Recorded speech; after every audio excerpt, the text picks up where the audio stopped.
एक चपड़ासी जिसकी क्वालिफिकेशन होती है सिर्फ 5वीं पास, उसकी 50 पोस्ट के लिए तकरीबन 82,000 लोगों ने अप्लाई किया, जिसमें 2500 PhD, 28,000 पोस्ट ग्रेजुएट और 50,000 ग्रेजुएट ने अप्लाई किया।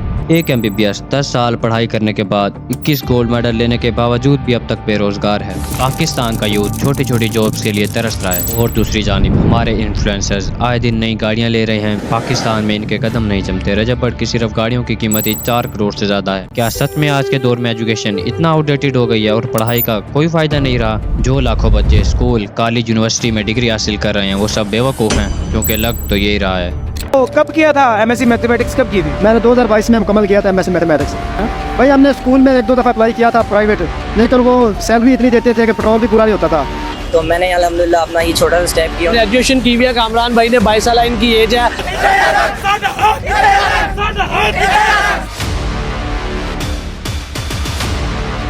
Bill Gates, co-founder of Microsoft, Mark Zuckerberg, co-founder of Facebook, Steve Job, co-founder of Apple, John D Rockefeller, world first billionaire. अगर हम गौर करें तो इनमें और हमारे इन्फ्लुएंसर्स में एक चीज कॉमन है, वो है they escape from the education trap and the trap of mindset. नहीं आ रही ना समझ? चलो मैं आपको एक कहानी सुनाता हूँ।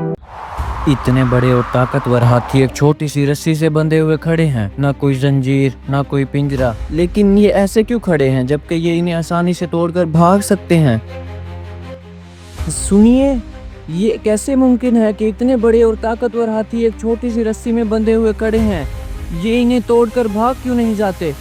अरे नहीं नहीं, इनकी कैद की वजह ये रस्सियाँ नहीं है, बल्कि इनका बीता हुआ कल है और वो सोच है जो बचपन में इनके जहनों में डाल दी गई है। मैं कुछ समझा नहीं। जब ये हाथी छोटे थे तो तब भी हम इन्हें इन्हीं रस्सियों से बांधा करते थे। ये बार बार कोशिश करते, लेकिन तब इनकी छोटी सी ताकत इन रस्सियों को तोड़ने में नाकाम रहती। फिर ये थक कर हार मान लेते। और फिर एक मजेदार चीज होती है, इनकी अक्ल में ये बात आ जाती है कि ये रस्सियाँ टूट नहीं सकती। इस वीडियो के रिसर्च में मुझे 40 दिन से ज़्यादा लग गए और मैं सिर्फ रोज़ एक बात सोचता था कि आखिर ऐसा क्या ही बताऊं जो सबसे यूनिक हो। फिर आखिरकार मुझे वो पॉइंट मिल ही गया। तो बात ये है कि जिस एजुकेशन को आप आंख बंद करके बचपन से फॉलो करते आ रहे हो, उस एजुकेशन को बनाया ही इसलिए गया था ताकि आप फेल हो सको।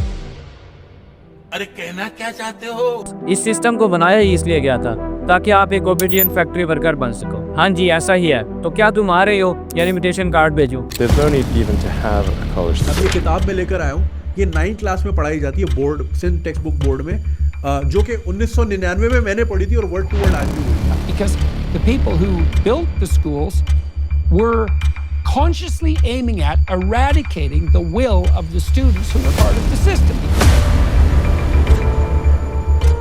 ये साल है 1806 जब नेपोलियन और प्रशिया की वार होती है। Now the current Germany is Prussia. ये प्रशिया वो पर्सिया वाला नहीं है, तो कंफ्यूज नहीं होना। इस वार में नेपोलियन की आर्मी की जीत होती है। प्रशियन लीडर्स को ये समझ नहीं आता कि वो आखिरकार हार कैसे सकते। बहुत सोचने के बाद उनको ये समझ में आता है कि वार के दौरान नेपोलियन की आर्मी अपने लीडर्स की प्रॉपर इंस्ट्रक्शन फॉलो कर रहे थे और दूसरी जानिब प्रशिया की आर्मी अपना दिमाग इस्तेमाल कर रही थी। हार की वजह से प्रशिया को अपनी आधी टेरिटरी नेपोलियन को देना पड़ती है। खेल शुरू होता है। इसके बाद प्रशियन लीडर बहुत सोचने के बाद एक सिस्टम बनाती हैं, एक ऐसा सिस्टम जिसमें सोल्जर्स बस इतना ही करें जितना उन्हें कहा गया है। इसका बेस्ट सोल्यूशन ये था कि उन ब्रेन्स को कंट्रोल किया जाए जो ब्रेन्स अभी खुद से सोचने के काबिल ही नहीं। इस तरीके से एक 8 ईयर एजुकेशन सिस्टम बिल्ड होता है। 5 से 8 साल तक एजुकेशन सिस्टम को कंपल्सरी करार दिया जाता है, जिसका मकसद क्या होता है? The Prussians established the first public education system, and the reason they did it was because the Prussian emperor wanted to produce obedient soldiers. आने वाली जनरेशन को एक ऐसे पर्सन में ट्रांसफॉर्म करना जो खुद से सोचने के काबिल ना हो और ओबीडियंट। और इस 8 ईयर एजुकेशन सिस्टम में उन्हें सिर्फ इतना ही सिखाया जाता है कि वो अपने superiors के ऑर्डर्स को फॉलो कर सकें। In the education system, these creative children have turned into these teenagers that are unwilling to think outside the box.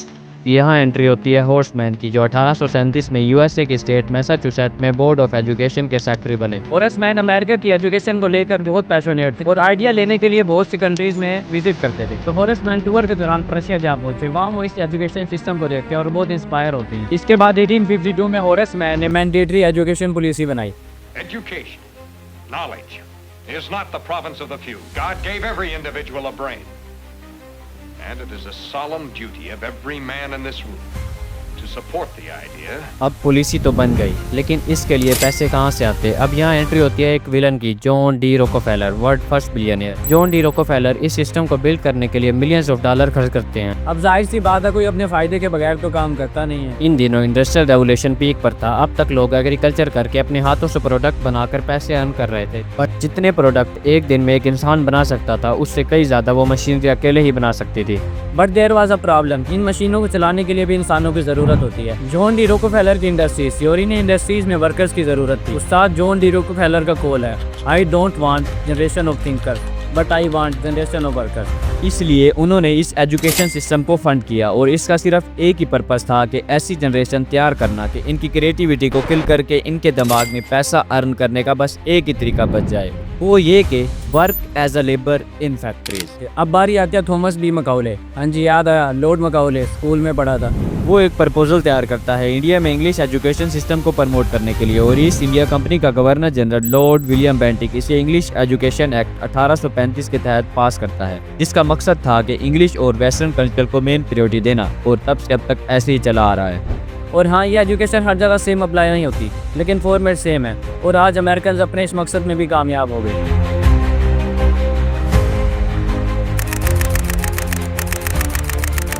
जैसे ही आप पैदा हुए, आपके पेरेंट्स के माइंड में पहला ख्याल क्या आता है?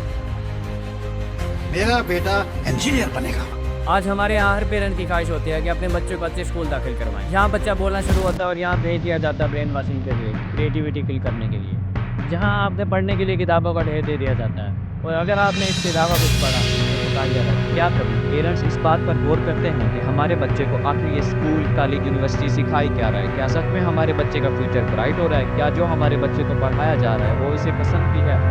अगर आप थोड़ा सा भी गौर करो तो आपको रियलाइज़ होगा कि इसके पूरे स्कूल, कॉलेज के प्रोसेस के दौरान आपको एक ऐसा पर्सन बनाया जा रहा होता है, जो पर्सन स्कूल, कॉलेज से बाहर निकले तो उनके दिमाग में सिर्फ एक बात, नौकरी, यानी मुझे नौकर रखना। आपके पूरे स्कूल, कॉलेज के दौरान आपको सेल्फ डिपेंडेंट बनाया ही नहीं जाता, क्योंकि इस सिस्टम का मकसद कभी भी आपको सेल्फ डिपेंडेंट बनाना था ही। इस सिस्टम को बनाने का मकसद ही ये था कि इंडस्ट्रीज को अफोर्डेबल वर्कर्स प्रोवाइड किए जाए। पहला उनको बंदे चाहिए थे जो चुपचाप डेस्क पे बैठे अपना काम करें, क्वेश्चंस ना करें और ज़्यादा क्रिएटिव ना हो। कोई नहीं चाहता कि आप सेल्फ डिपेंडेंट बनो, क्योंकि कोई क्यों ही चाहेगा कि आप सेल्फ डिपेंडेंट बनो और उनके आर्डर्स को फॉलो ना करो, और आप कभी इस स्टेप को समझ ही नहीं सकते। तो क्या हम स्कूल, कॉलेज छोड़ दें? रुको तो, आज बस खुद से एक सवाल करो, who created this education system and why? And hope so इन दोनों के आंसर्स आपको मिल गए होंगे। हम रियलिटी को एक्सेप्ट ना करें और इस स्टेप में फंसे रहें, और अपने बच्चों को भी इस स्टेप में फंसा दें, और या तो हम अपना रास्ता खुद बनाएं। हम खुद एक्सप्लोर करें कि हमें क्या करना चाहिए, हमें क्या पसंद है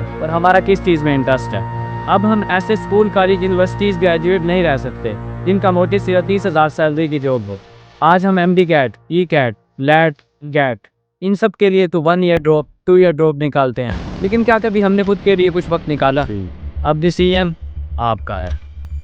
थैंक यू सो मच, आपने इस वीडियो को एंड तक देखा। इस वीडियो को बनाने के लिए मुझे साल से ज़्यादा अर्सा लग गया, लेकिन अब अफसोस होता है कि काश सोचने में इतना टाइम ना लगाता। ऐसी वीडियोस एडिट करने में बहुत टाइम लगता है। आपके एक सब्सक्राइब से मुझे मेरी मेहनत पर खुशी होगी। होप सो आपको वीडियो पसंद आई होगी, और कमेंट में अपनी राय का इजहार ज़रूर दें और बताएं कि नेक्स्ट वीडियो किस पर होने चाहिए। Again thank you so much. अल्लाह हाफिज़।